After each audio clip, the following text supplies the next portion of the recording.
Hi friends, welcome to నాటు వైద్యం. ఈరోజు మనం చాలా మంది కూడా శుక్ర నష్టం అంటే వీర్యం అనేది మూత్రం ద్వారా వెళ్ళిపోతూ ఉంటుంది. ఇలాంటి సందర్భాల్లో చాలా మంది కూడా బలహీన పడిపోతూ ఉంటారు. ఇలాంటి శుక్ర నష్టం సమస్యను తగ్గించడానికి ఒక సులువైన అందరికీ అందుబాటులో ఉండే ఒక చిట్కా గురించి మనం తెలుసుకుందామండి. సో దీనికి కావాల్సింది ఏంటి అంటే కేవలం మిరియాలండి.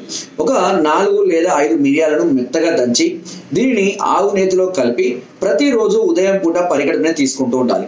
ఇలా ప్రతిరోజు కనుక మీరు తీసుకుంటూ ఉన్నట్లయితే ఈ శుక్ర నష్టం అనేది క్రమక్రమంగా తగ్గిపోతుంది. దీనివల్ల చాలా మంది కూడా బలహీన పడిపోతూ ఉంటారు కాబట్టి దీన్ని కంటిన్యూగా వాడుకోండి. ఒకవేళ ఇంకా మేము వాడుకుంటామంటే ఇంకొక అద్భుతమైన చిట్కా కూడా చెప్తామండి. ఈ చిట్కాను కూడా ఇప్పుడు ఇంతకుముందు చెప్పిన చిట్కాతో కలిపి రెండు కూడా వాడుకోవచ్చు. ఎలాంటి సైడ్ ఎఫెక్ట్స్ ఉండవు. దీనికి కావాల్సిందల్లా ఏంటంటే చాలా సింపుల్. ఇది కూడా ఒక పావు లీటర్ నీటిని తీసుకోండి. ఒక స్టీల్ గిన్నెలో నీటిని తీసుకొని దాన్ని పొయ్యి మీద పెట్టి దానిలో ఒక అర చెంచా నుంచి చెంచా మోతాదులో పసుపు వేయండి. అదేవిధంగా ఉసిరి, మనకు ఉసిరికాయలు తెలుసు కదండి. ఈ ఒక ఉసిరికాయను తీసుకొని దాన్ని కచ్చపచ్చగా దంచి ఆ నీళ్ళలో వేయండి. వేసి నిదానంగా మరగనివ్వాలి. మరిగిన తర్వాత పావు లీటర్ నీరు సగానికి రావాలి. అంటే అంత నిదానంగా అవి మరగాలి. అంటే కషాయం లాగా తయారు చేసుకోవాలి.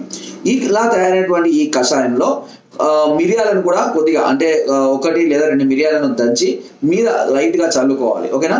చల్లుకొని దీన్ని ప్రతిరోజు అంటే ఆ మోతాదుని 2 భాగాలుగా చేసుకొని ఉదయము రాత్రి టీ లాగా తాగాలి. ఉదయం అంటే తిన్న తర్వాత కానివ్వండి, తినకముందు కానివ్వండి, ఏం కాదు. రాత్రి అయితే తిన్న తర్వాత ఆ వేడిగా ఉన్నప్పుడే కషాయం లాగా కొద్దిగా టీ లాగా తీసుకుంటూ ఉండాలి.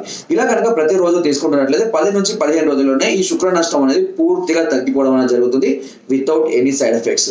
అయితే ఇది రావడానికి ముఖ్య కారణం ఏంటంటే నరాల బలహీనత వల్ల కావచ్చు, లేదా హార్మోనల్ ఇంబ్యాలెన్సింగ్ వల్ల కావచ్చు, లేదంటే మరి ఏదైనా ప్రోటీన్స్ లాస్ అవ్వడం వల్ల ఇలాంటి సందర్భాల్లో కూడా ఇలా జరిగే అవకాశం కూడా ఉంటుంది. ఎప్పుడైతే మూత్రం ద్వారా ఇలా వీర్యం వెళ్ళిపోతుందో మనుషులు చాలా బలహీన పడిపోతూ ఉంటారండి.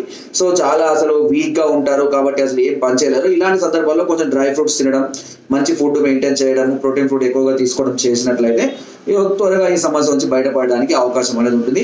అయినా కూడా ఒకవేళ సమస్య అధికంగా ఉన్నట్లయితే కనుక ఒకసారి మమ్మల్ని సంప్రదించండి. దీని కొరకు కింద పోతున్న నెంబర్స్ కి ఫోన్ ద్వారా, వాట్సాప్ ద్వారా, లేదా కింద డిస్క్రిప్షన్ మా యొక్క అడ్రస్ కూడా నేరుగా వచ్చి మమ్మల్ని సంప్రదించి మీ అన్ని రకాల సమస్యలకు సలహాని, సూచనని, మెడిసిన్స్ కూడా పొందవచ్చు. ఒకవేళ మీరు రాలేని పరిస్థితులు ఉంటే కొరియర్ ద్వారా కూడా మెడిసిన్ తెప్పించుకునే అవకాశం మీకు నాటు వైద్యం ఛానల్ అందిస్తుంది.